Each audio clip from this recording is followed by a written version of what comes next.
si vous avez remarqué, depuis 91 jusqu'à aujourd'hui, 27 ans, on n'a pas eu de député à l'Assemblée nationale.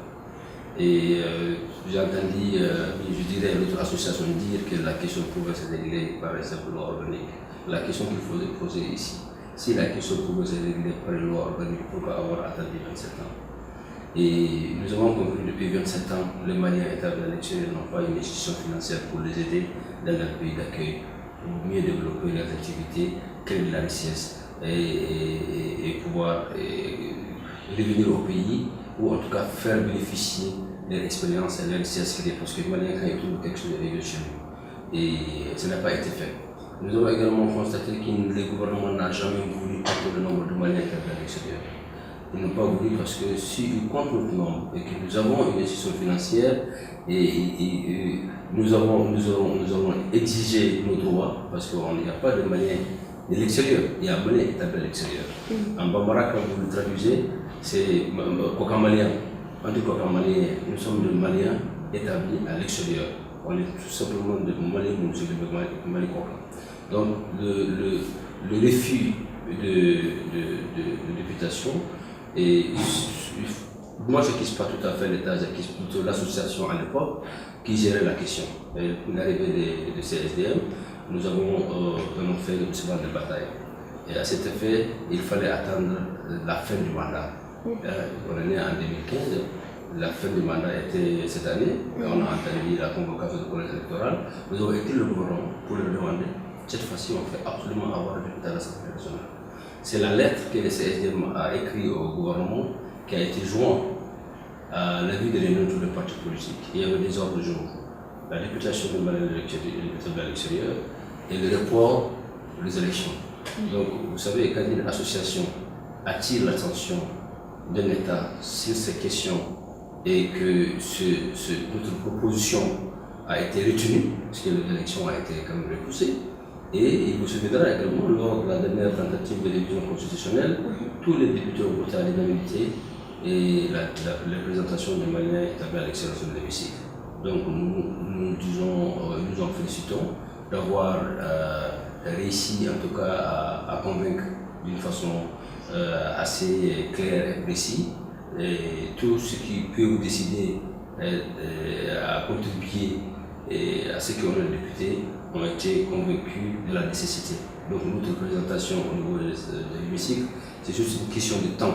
Quand il y aura les prochaines élections, à coup sûr, nous allons avoir le député. Et quand on aura le député, on pourra, ceci à mieux défendre les intérêts de l'État à l'extérieur et conséquemment contrôler l'action gouvernementale.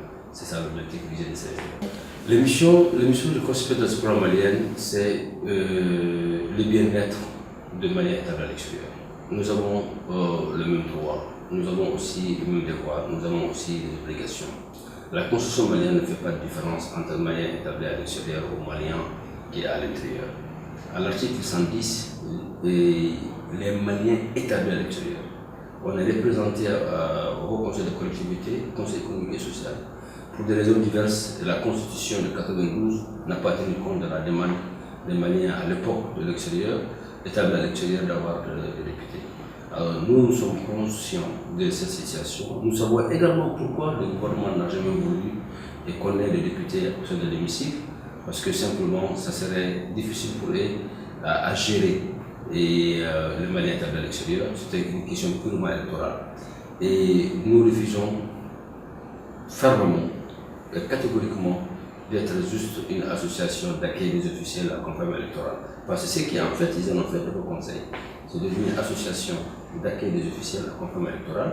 Et le deal entre le Haut Conseil et le gouvernement malien depuis toujours, c'est on vous laisse votre privilège et vous ne dérangez pas à demander les droits de vos concitoyens. C'est ce qui explique que pendant 27 ans, il n'y a pas eu une demande de vos conseils pour qu'on ait des députés, ni une banque à l'extérieur, ni compter le nombre de Maliens, parce que si on compte nos nombres et qu'on arrive à avoir nos cartes électeurs et qu'on puisse voter, rien qu'à Abidjan, il y a plus de 3 millions de Maliens.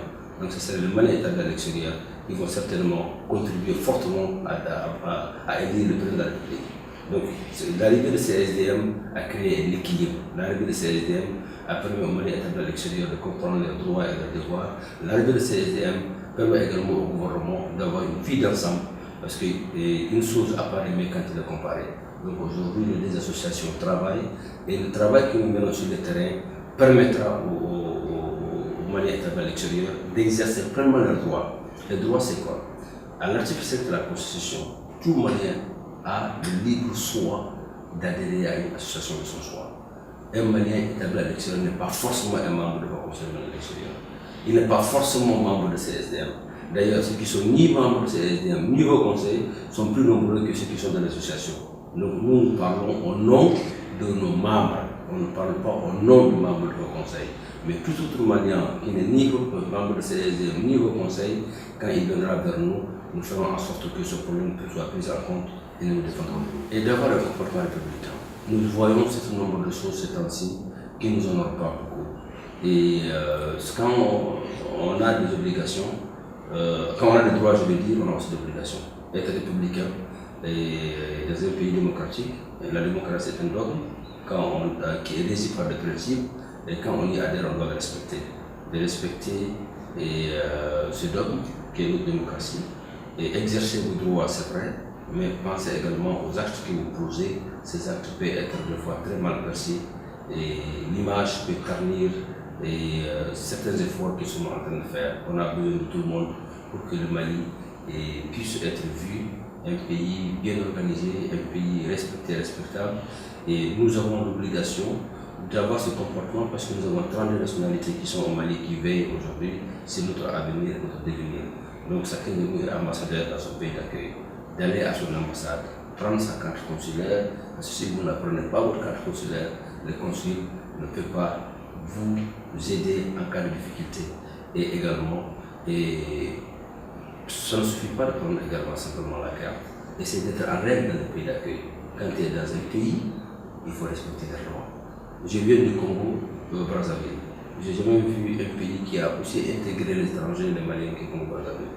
Et là-bas, le message qu'on a passé, c'est que tout le monde doit aller prendre sa carte consulaire et aussi être en règle. Parce que la loi du pays, et si vous ne la respectez pas, votre consul ne pourra pas vous aider. Donc je demande à tout le monde de prendre la carte consulaire et respecter la loi du pays. Si vous avez votre carte consulaire, vous n'avez pas vos papiers, venez au bureau de CSDM, nous verrons ensemble dans quelle mesure on pourra vous aider pour rentrer dans vos droits et avoir votre carte de séjour s'il le faut. Nous avons dans tous les pays des avocats avec lesquels, des cabinets avec lesquels nous travaillons, et ces avocats vont donner des conseils et ça vous permettra d'éviter un certain nombre de difficultés et cela vous permettra d'être en règle dans les pays d'accueil, sans lesquels défendre vos droits, ni par le consul, même par l'avocat, serait une question difficile. De savoir que le Mali ne peut pas se construire seulement avec le Mali à l'intérieur. Le Mali se construit avec tout le monde. L'image du Mali, c'est notre image à nous tous. Nos ambassades, c'est les maisons du Mali, les protéger et surtout de ne pas avoir des actes qui n'honorent pas le Mali. L'ambassadeur est un représentant de l'État. Il n'est pas là pour seulement pour le Malien qui est dans le pays. C'est le consul qui a les prérogatives de s'occuper de l'intégrité physique du Malien et c'est bien. L'ambassadeur est le potentiel.